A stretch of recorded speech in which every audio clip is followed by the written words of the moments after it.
Welcome everybody, welcome to another episode of Unfolding Next.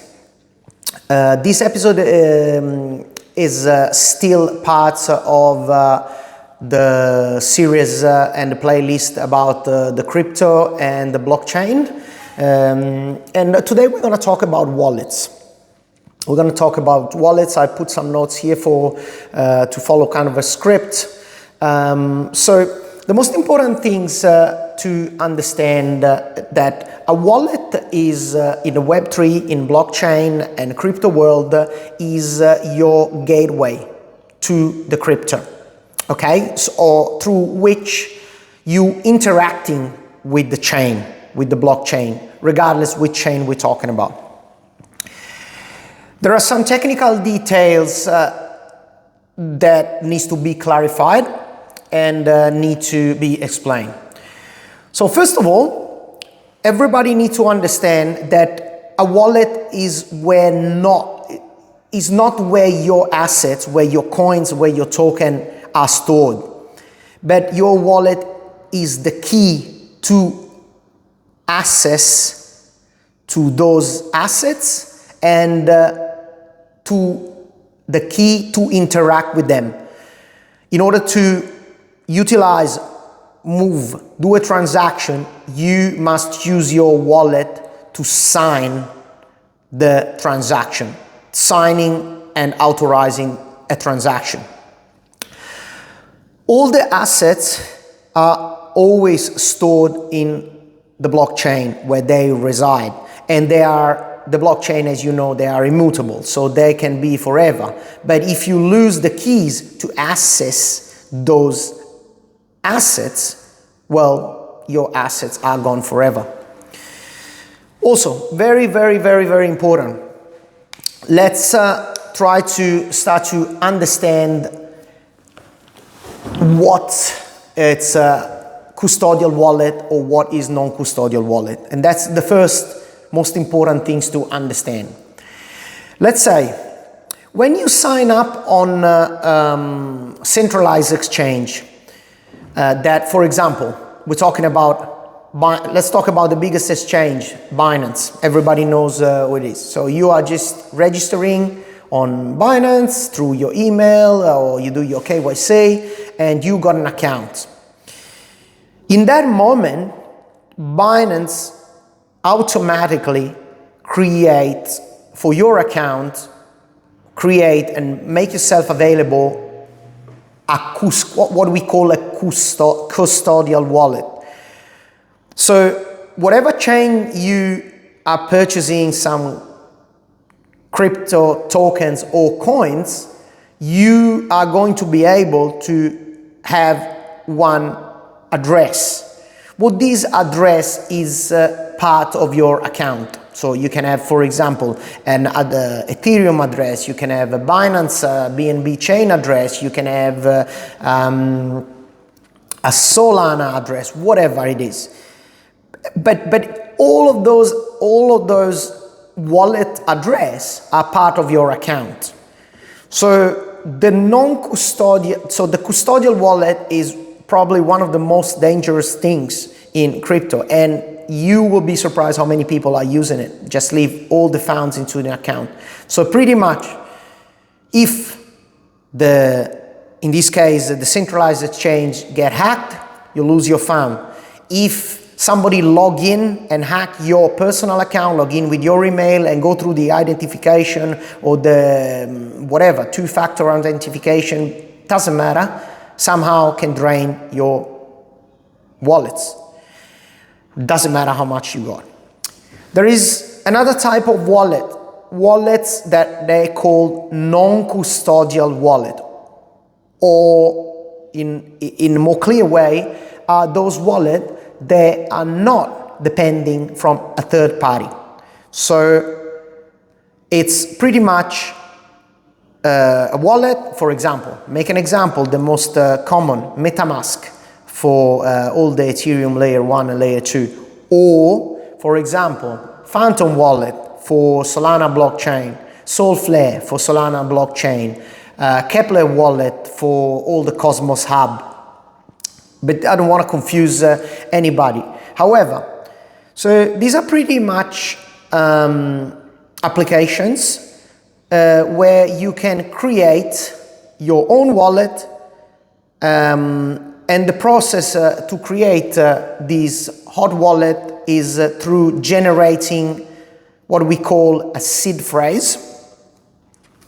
That is a sequence of words that usually is 12 or 24, and that seed phrase is the key part, and that's what it will allow you to recover your wallet in case you in wherever you're gonna be in the world, through any laptop or device, like also a phone. All of those are application on phone or browsers, web extension. So they are called hot wallet. They are very secure. They cannot be hacked unless somebody, let's say, get the property of your seed phrase, or otherwise you are being scammed in the sort of phish into using some sort of, let's say, malicious scripts, or using and authorizing some transaction from malicious website that probably represent themselves like official website and credible website, or protocol that you are using or chain that you are using, and they are like, you get like a trick and you authorize transactions for it, but you authorize transactions. There are, I don't want to get into deep into this, how you can get scammed. That's a conversation for another episode. So we got hot wallet. They are really secure, and they are very, very, very useful, especially if you have to do a lot of transaction, especially if you are trading, or if you are doing a lot of transaction that are not required, or they can require, they can also involve a large amount, let's say, for my experience. But let's say if you are storing a lot of assets, a lot of coins, or a large amount of value, and you don't require to move it, well, that's not the recommended way to use in a hot wallet. Hot wallet are great for doing high volume on a low capital transaction, let's say. That's my idea. The other wallets are the cold wallets. The cold wallets are a physical device. The most common and renowned are ledgers and Trezors, but there are many brands they are doing, and are actually like a device, physical device, like usually of the size of a USB pen, or that small little size. And those wallets offer an extra layer of security, because in order to approve a transaction, you do not only need a click into an extension and say approve, let's say on your desktop or in your like phone, but there is an extra layer that of security that is given to you, because you need to physically press buttons into your ledger device, in the case of the ledger, for example. So the transaction needs to be sent through the chain. You will have a pop-up in your screen. You will approve your transaction like in a hot wallet, but on top of that, you also need to approve physically on your ledger. That means that if somebody gets in the possession of your, let's say it's logged into your computer, unlock your hot wallet, and let's say send a transaction. Let's say even if send your transaction, that transaction goes through. If you are using a cold wallet, let's say the same hacker hack you, send a transaction. After, in order to do the transaction, finalize the transaction, this hacker must press the 2 buttons on your physical device.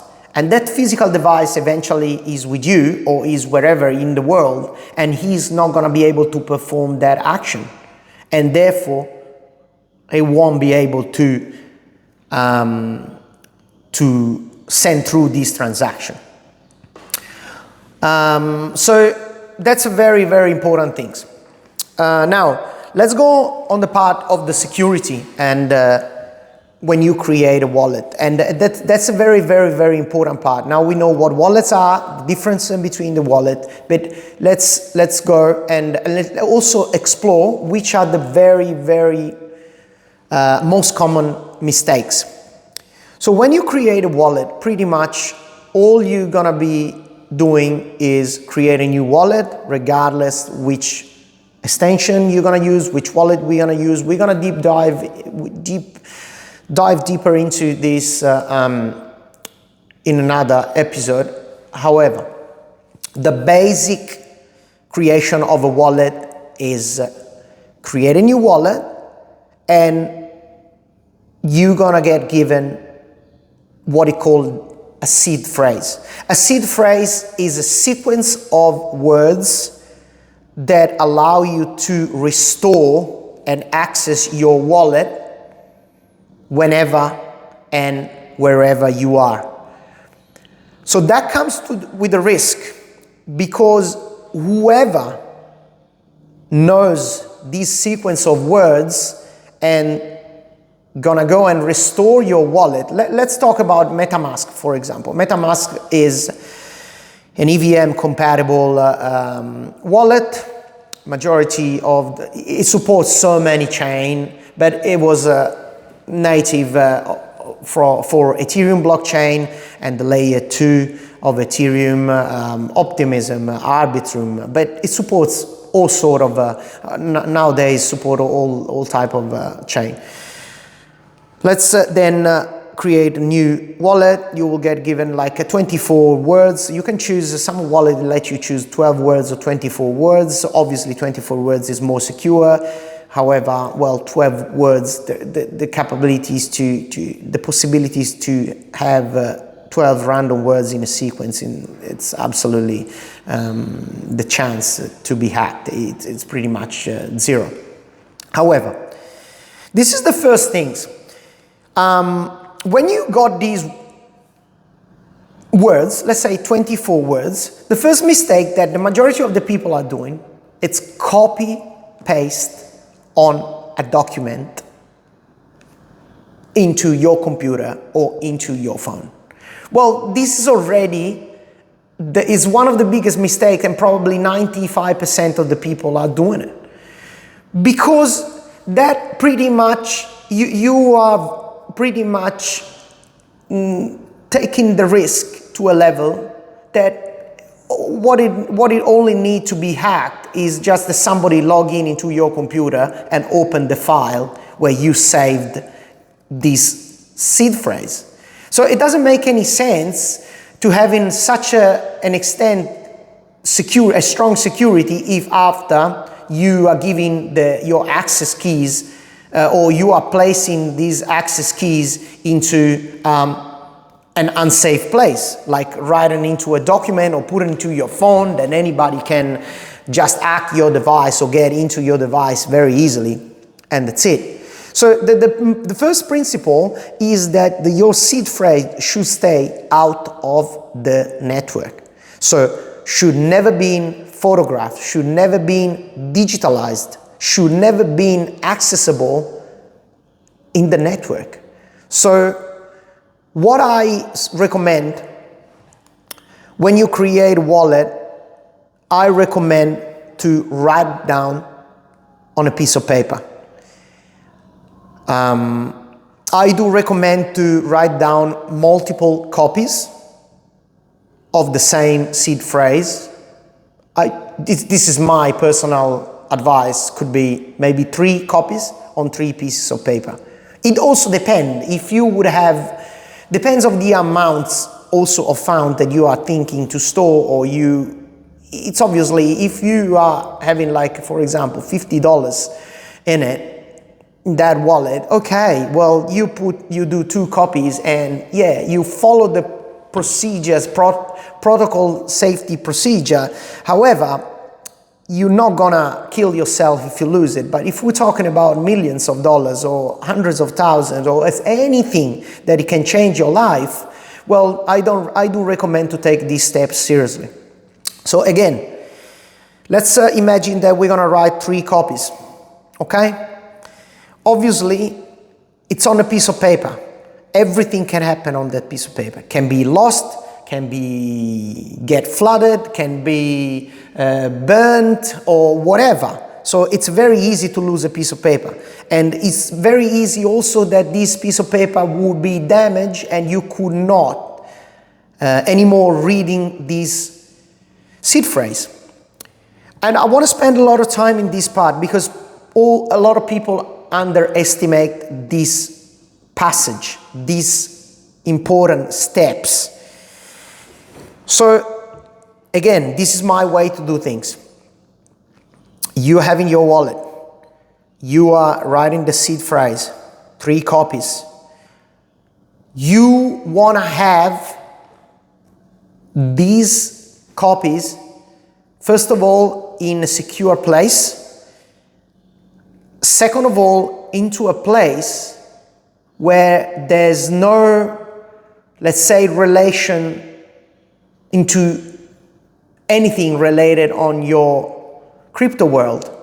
So you can have this piece of paper like whatever, let's say, I'll make an example, in a book or with other documents or whatever, that obviously needs to be secure. But obviously, if somebody knows about crypto and will find your 24 worlds, will understand that it's something of a wallet. And after, all he needs to do, just try to find out which chain and wallet it is. But if you can put it in MetaMask or in any major wallet that support that, he will get your funds anyway. But anyway, let's go back on the point. Like, let's keep these 3 copies in a secure place and in a different place. So there's no point to keep 3 copies into a safety at home, because if something happened to your safety, as I said, you will lose all 3. So the reason why you keep these copies separate in separate places, it will give you more security in terms that if one copy get damaged or lost, you will still have 2 other copies. Must be secure place. I'll make you an example. One can be in the safe of your office. One can be in the safe of your whatever bank, in the safety box of your bank. The other one can be in the safety box of your mom, without saying what it is. In this case, if house burned down and one get destroyed, you still have the other 2, and you got the time to replace with the 3rd one. I think that's the most important things. I know it's crazy to go through this type of security. Yes, it is. But that's the right way to do it. After every shortcut you will take it will increase the risk. The other point and the other important things is, if you are the only one, and this is another very important thing, if you are the only one knowing about this seed phrase and about the location of this seed phrase, if you, for any reason, touch wood, and you will have something happen to you, or you lose the memory, or whatever can happen, well, your funds are gone. if only a person yourself knows about this, and let's say you lose your memory, let's say to don't say something worse, you lose your memory and you are not able to remember where is the place you hide your seed phrase, well, all your funds are there, but nobody can get access to. So, well, this is, I'm not gonna say what to do now, because again, this is very personal. But, for example, let's say, could be an example. Let's say your mom, or a very close person. I still continue and say, don't trust anybody. Don't trust not even your parents. Don't trust your boyfriend or girlfriend. This is what I do. But you might have a safety protocol in case something happened to you. Somebody can access information about, maybe a person can access an information about a location. Let's say, if something happened to you, you can give an envelope to your mom, so to your partner, for example, or to your mom, or to your very close parents, an envelope in which she or he doesn't have to open, but can say, if something happened to me, give this envelope to this person. And in this specific case, the person that will receive the envelope will not know about the envelope, but will know about another piece of the puzzle. For example, where to go and look for one copy of this seed phrase, for example. Or maybe will not know where it is, but it will know another piece of the puzzle. So break down like a treasure hunt. But at least you can control all of that, and you can be sure that, you know, nobody start the process to recover your funds or take your funds until nothing happened to you. I don't know if it's been clear, this last part, but anyway, it's a very, very, very complicated scenario, but these are the steps that everybody should be taking. Okay, well, we are over 22 minutes. I hope there is a clear understanding about wallets. I hope I haven't been gone too far with the security, but this is the type of security every crypto holder should have. And full stop. There's no other way to do things properly. If you are doing things into a different way, or you want to do these things in a different way for commodity, for laziness, or for whatever, you must know that the risk that you are getting exposed to are higher, and is going to be more likely that somebody could breach your safety protocol. Thank you so much. There's going to be some link here in the description. Please like and subscribe the channel if you like it. I will keep posting videos, educational videos. I will try to help. Our objective is to grow the community. Please comment, and please go and watch the videos. And again, I know videos can be full of many difficult concept, and sometimes it could be quite long also to explain some concept, but do it. If I'm talking too slow, please listen at the faster speed, but I really hope you get something out of it, and write in the comment if you want me to talk about something else or something else in a deeper. Thank you so much. And like and subscribe, and Unfolding Next. We'll see you in the next episode. Ciao. Thank you.